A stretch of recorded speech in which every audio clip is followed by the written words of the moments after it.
नमस्कार भाग्यदर्शन कार्यक्रम को आपण मानक बहुत बहुत स्वागत करुच्ची मु यशस्वी प्रज्ञा। आज आम कथा ईशान्य कोण आम कौन पोतिबा वास्तु रिलेटेड जिनस। ईशान्य कोण आपणकर कुबेरंक जंत्र, बृहस्पति जंत्र, लक्ष्मीकर जंत्र, तुलसी काठ, लिखनी, कलम, गोमती चक्र, कौड़ी, चित्रा कौड़ी, शंख, 2टी सर्प, अरुआ चाउल, पंचशस्य, 5टी फूल, 5 प्रकार फल, तीर्थस्थानर माटी एवं ता सहित लाल सालू कपड़ा एवं गंगा जल, अरुआ चाउल, पंचशस्य ये समस्त जिनस को आपण कौन करेंगे। शंख 2टी शंख देबे, बामावर्ती दक्षिणावर्ती शंख देबे, गोमती चक्र देबे, चित्रा कौड़ी देबे, येलो कलर कौड़ी देबे, अतर देबे, चंदन काठ जो घुरुचंदी चंदन काठ खंडे देबे। तीर्थ माटी माने आपणकर तीर्थ माने आम ओडिशा जी आमर पुरी हूँ आम तीर्थ जगह जोठी भगवान तुलसी बगीचा रही ना से जगार जो भगवान 12 वर्ष को थरे जो भगवान को पाताली होता से जगार माटी तीर्थ माटी से बहुत पुण्य से माटी ना 22 पाहाचर जो सब 22 पाहाचर आपण धूली आनिबे।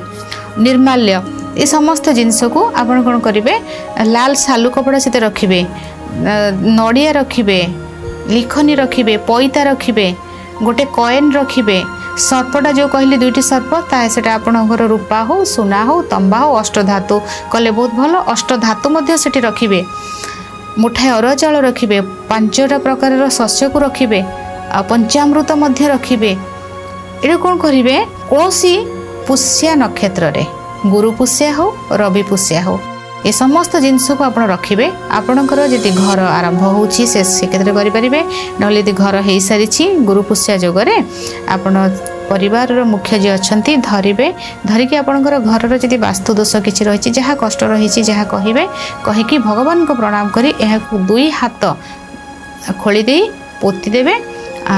पोतिकी ता उपरे आपण कौन करेंगे, तार जो कभर जो कलसी माटीर जगार पोतवे, माटी जगह रखिए, माटी जगह तार ऊपर कभर रखिए, तापरे माटी देवे। यहाँ को ईशान्य कोण करेंगे। आज आम कथा ईशान्य कोण आम कौन पोतिबा वास्तु रिलेटेड जिनस।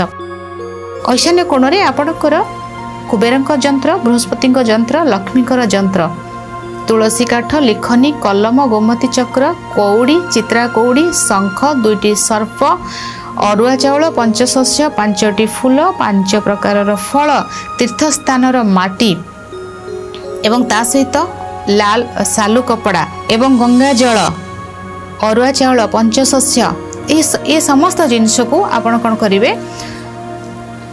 शंख 2टी शंख देबे, बामावर्ती दक्षिणावर्ती शंख देबे, गोमती चक्र देबे, चित्रा कौड़ी देबे, येलो कलर कौड़ी देबे, अतर देबे, चंदन काठ जो घुरुचंदी चंदन काठ खंडे देबे।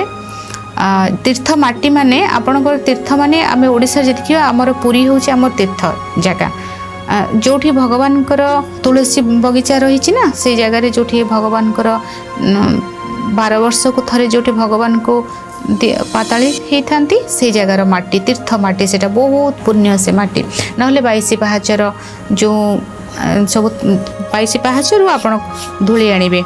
निर्माल्य ये समस्त जिनस को आपण कौन करेंगे, लाल सालू कपड़ा से रखिए, नड़िया रखिए, लिखनी रखिए, पैता रखिए, गोटे कॉइन रखिए, सर्पटा जो कहली 2टी सर्प ताकि आपणकर रूपा हो, सुना हो, तंबा हो, अष्टधातु कले बहुत भल। अष्टधातु मध्य सेठी रखिए, मुठाए अरुआ चाउल रखिए, 5टा प्रकार शस्य को रखिए, पंचामृत मध्य रखिए।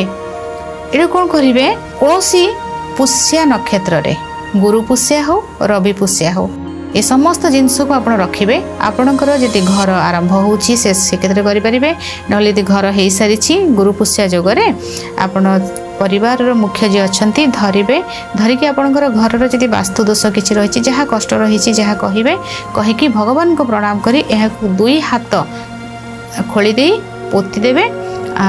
पोतिकी ता उपरे आपण कौन करेंगे, तार जो कभर जो कलसी माटीर जगार पोतवे, माटी जगह रखिए, माटी जगह तार ऊपर कभर रखिए, तापरे माटी देवे। यहाँ को ईशान्य कोण करेंगे। अलगा कर्नर विषय आगु को आम कथा निश्चय। आज समय हो जाए भाग्यदर्शन कार्यक्रम को ये रखुच्छी, विदाय नौछि। नमस्कार।